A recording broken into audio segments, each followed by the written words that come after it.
Guys, അപ്പോൾ നമ്മൾ ഇന്ന് ഉണ്ടാക്കാൻ പോകുന്നത് ബീഫ് കറിയാണ്. അപ്പോൾ നമുക്ക് നേരെ വീഡിയോയിലോട്ട് പോവാം.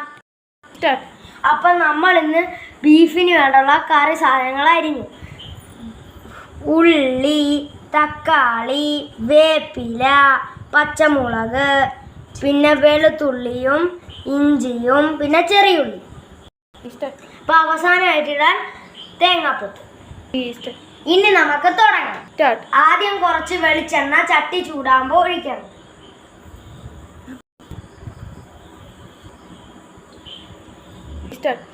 അപ്പം എണ്ണ ചൂടായതിനു ശേഷം വെളുത്തുള്ളിയും ഇഞ്ചിയും ഇടുക. അടുത്തതായി വേപ്പിലയും പച്ചമുളകും ഇടാം.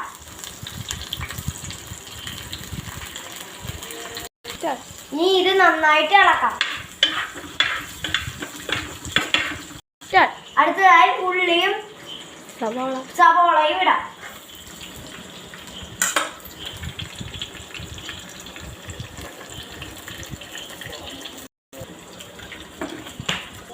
ഇത് പെട്ടെന്ന് വെന്ത് കിട്ടാൻ അല്പം ഉപ്പിടാം.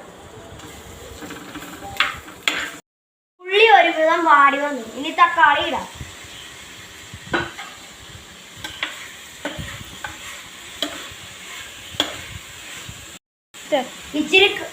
ഇച്ചിരി കളറിന് മഞ്ഞപ്പൊടി ഇടാം. വറുത്തെടുത്ത മസാലക്കൂട്ടും തേങ്ങയും നമുക്കിനി മിക്സിയിലിട്ട് അരച്ചെടുക്കാം. ഇതിപ്പോ വാടി വന്നു. ഇനി നമുക്ക് വേവിച്ചെടുത്ത ചിക്കൻ ഇടാം. വേവിച്ചു വെച്ച ബീഫിന് ചട്ടിയിലോട്ട് ഇടാം. ഇനി ഇറച്ചിയ വെള്ളം നന്നായിട്ട് പറ്റട്ടെ.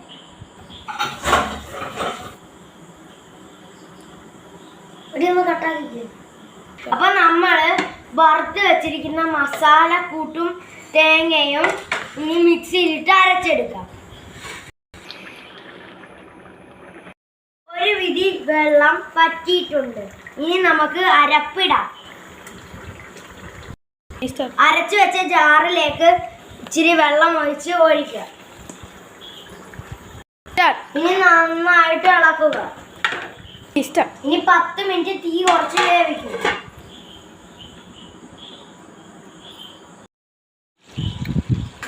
എണ്ണ നന്നായി തെളിഞ്ഞു. ഇനി കറിവേപ്പിലയും തേങ്ങാക്കൊത്തും ഇടാം.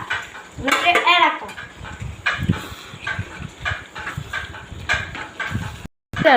ഒരു പാത്രത്തിലേക്ക് ഇച്ചിരി മാറ്റി നമുക്ക് അച്ഛന് കൊടുക്കാം. ഇത്രയാണ് നമ്മുടെ വീഡിയോ.